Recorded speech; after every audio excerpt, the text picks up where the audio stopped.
Good morning, students. Today we will see the next part of the lesson, Principles of Inheritance and Variation. Last time we have seen incomplete dominance. Today we are going to see the term codominance. It is a form of inheritance wherein the alleles of a gene pair in a heterozygote are fully expressed. Here, neither allele is recessive and the phenotypes of both alleles are expressed.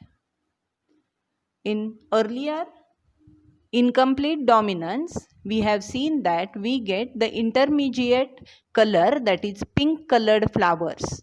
Now, here again, no allele is recessive and both the alleles are expressed at the same time when they are present in a heterozygote, and hence it is called as codominance, as both are expressed at the same time. Both are dominant, none of the allele is recessive. The best example of codominance is ABO blood group system in human. Blood group is controlled by gene I. This gene controls sugar polymer in plasma membrane of RBCs.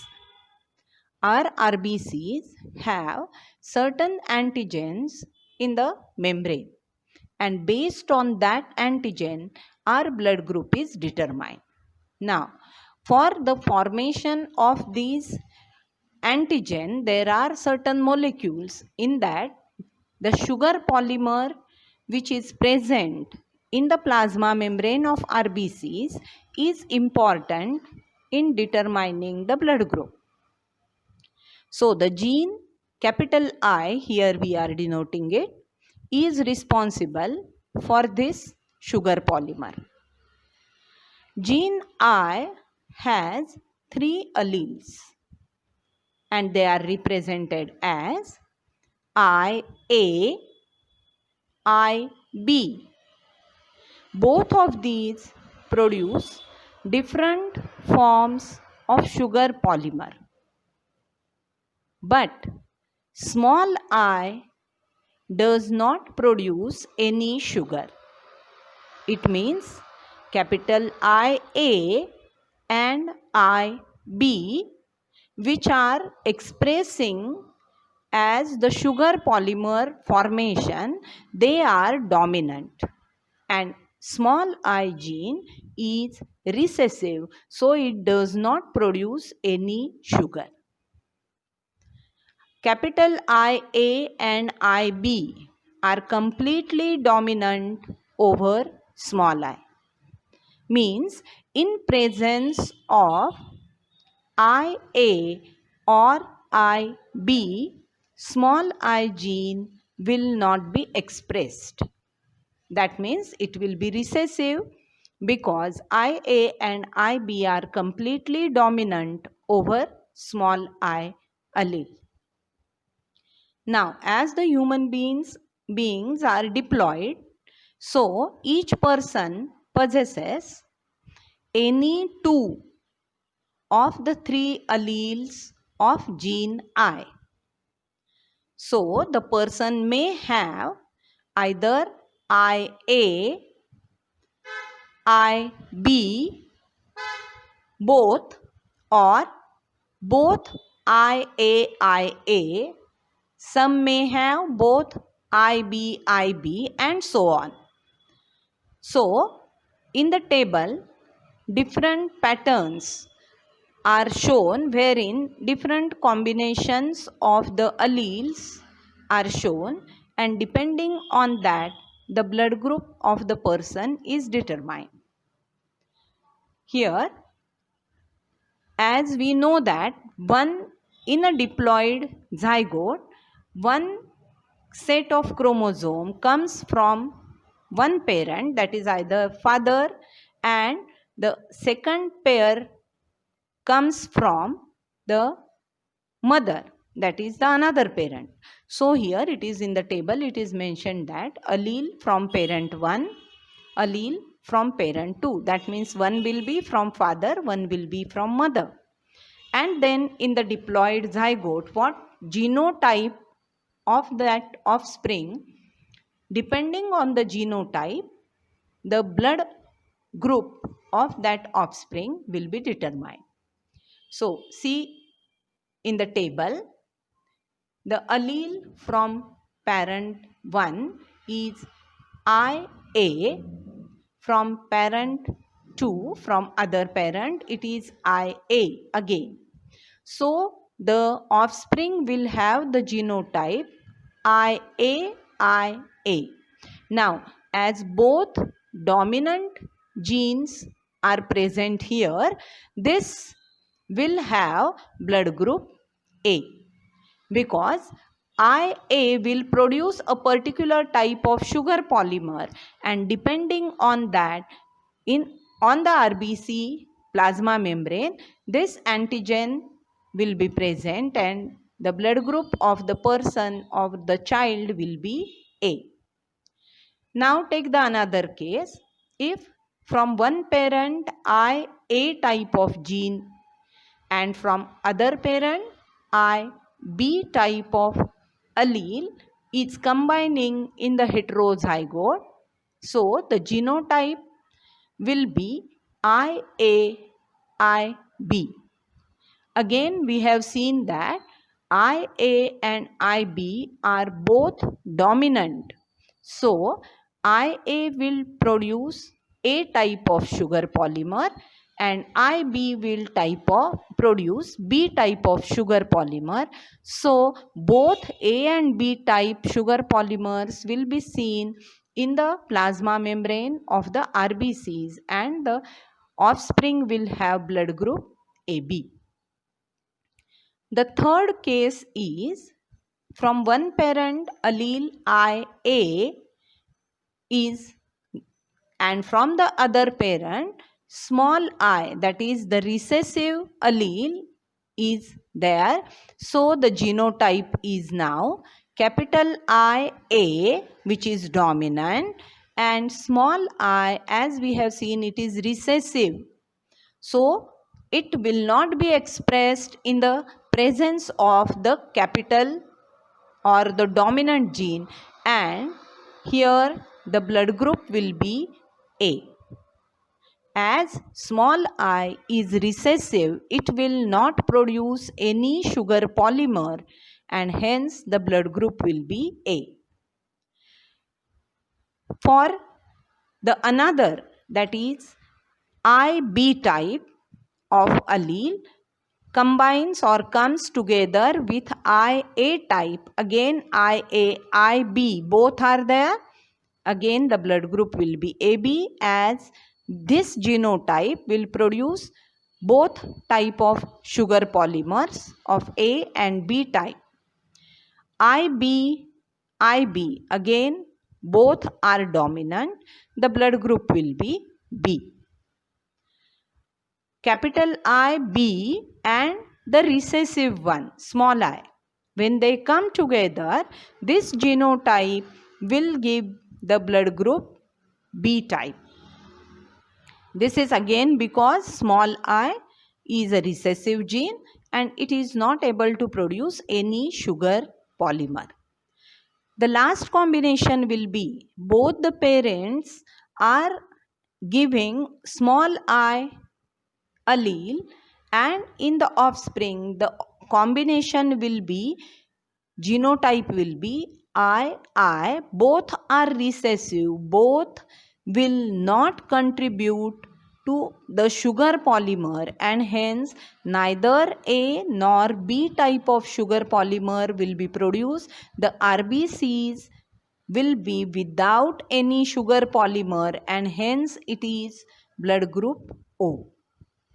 So here the ABO type of blood group system is the best example of codominance, because IA, IB both are expressed, and hence the blood group becomes AB, and when both recessive, that is small I, come together, this genotype will not produce any type of sugar polymer and the blood group of the offspring will be O.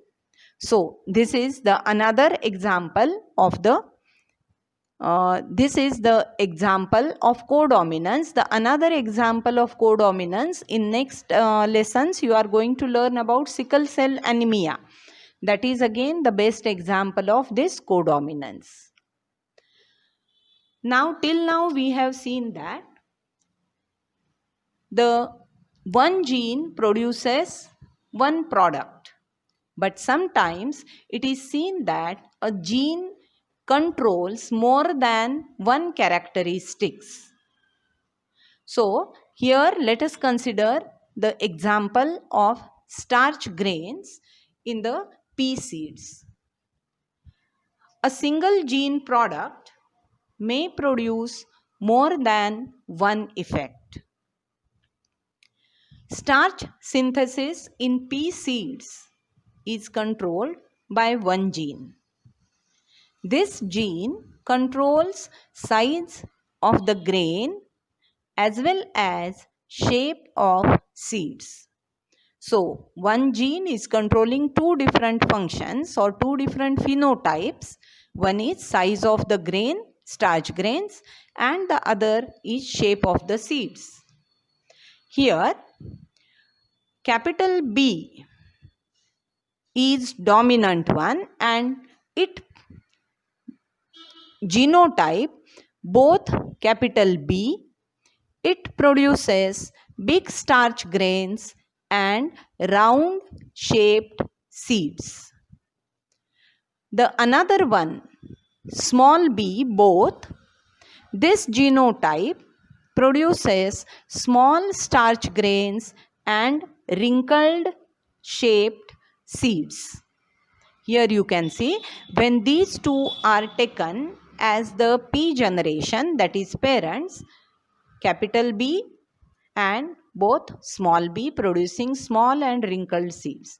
The gametes produced by this plant will be capital B, here it will be small b. So in F1 generation we get capital B, small b. Now this capital B, small b, this genotype, it produces intermediate starch grains and the seeds have round shape. According to the law, Mendelian law, this is correct. That is because B is dominant here, so it produces round shape seeds.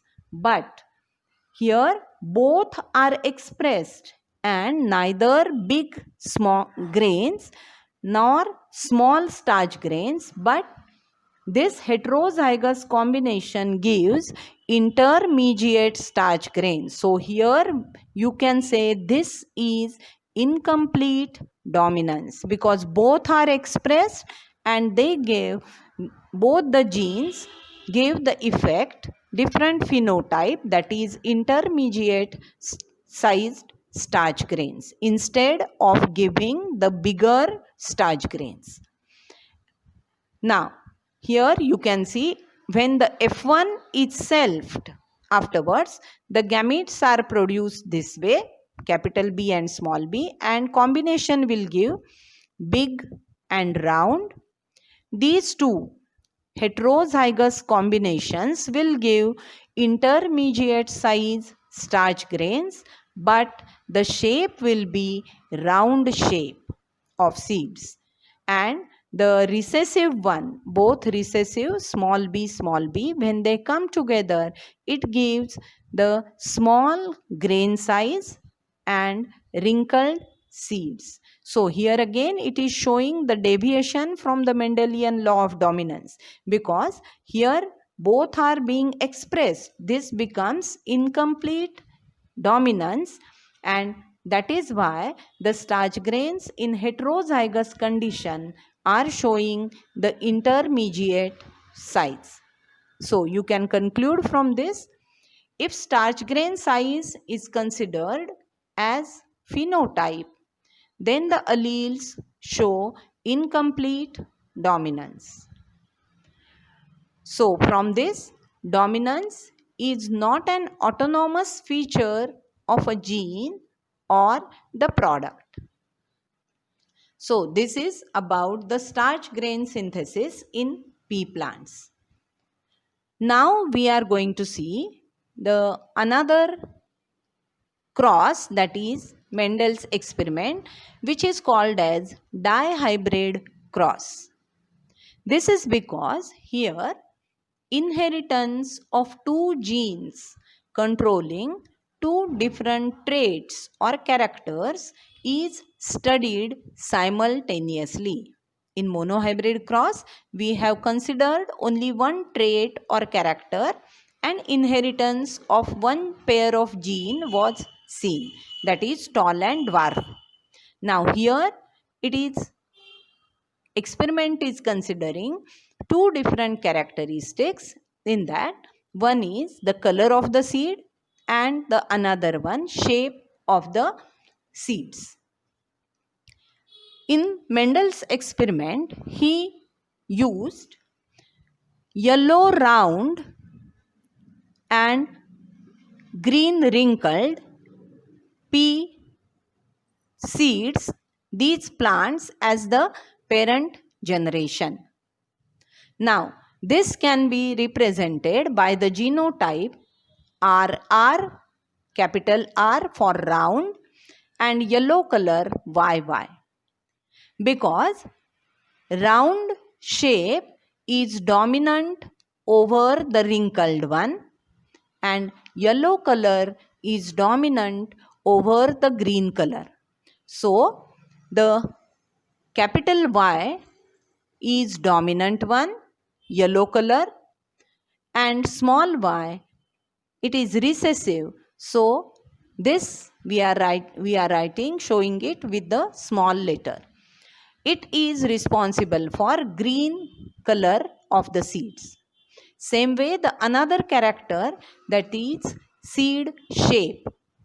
For that, capital R is for round seed shape. It is dominant. It is dominant over small r, which is recessive, and it produces wrinkled seed shape. So the genotype of parents are yellow round will be RRYY and green wrinkled will be RRYY. So this is the P generation, parent generation. The gametes produced will be capital R Y and here small r Y type. The fusion of these gametes gives the F1 generation, and in F1 generation we see round and yellow colored seeds. So all plants produced round and yellow color seeds, but this genotype is heterozygous, capital R, small r. This capital R is for round shape, which is dominant, and Y is for yellow color, capital Y. So this gives you the phenotype round and yellow colored seeds. Now, when this F1 generation round yellow colored seeded plants were self-pollination is done in these, there 4 types of gametes are produced by this. The 4 types are capital R, capital Y, small r, capital Y, capital R, small y, and both small r and small y. These are the female gametes.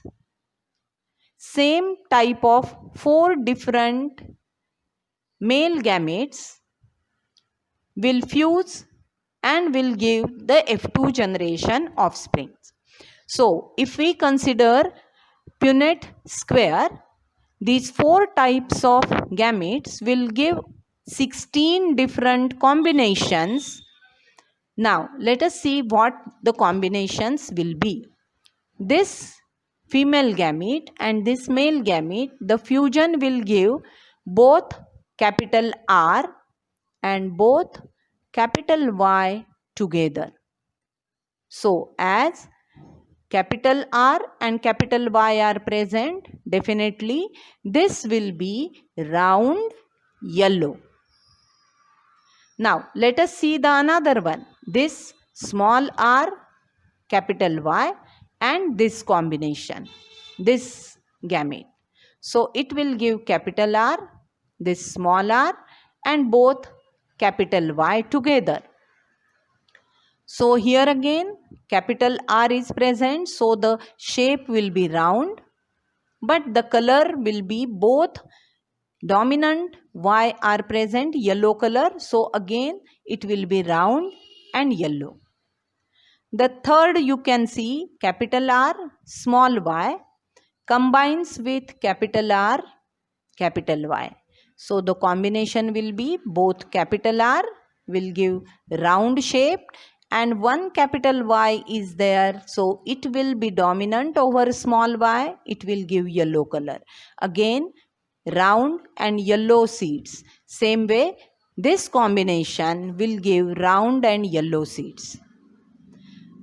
Same way on this side also all four will be round and yellow. Now let us see this combination. This is small r capital Y and again small r capital Y. Now in this the small r both recessive are present, which is for green color, and capital Y which is for wrinkled shape. Sorry, this both small r, they are recessive, they are for wrinkled shape, and capital Y both will be for yellow color. So this will be yellow colored but wrinkled seeds. Here again the same you will get yellow colored but wrinkled seeds, and in this also yellow color, one capital Y is there, but both small r, recessive r is there, that is for wrinkled shape. This three, they have capital R, that is why the shape of the seed will be round, but both recessive Y is there. Now both recessive Y will give green color to these seeds. So though these seeds are round in shape, they will be green in color. So round green, and the last combination wherein both are recessive, so this will be wrinkled, and both small y, that means it will be green. So this combination small r, small y, this will give you green and wrinkled seeded variety.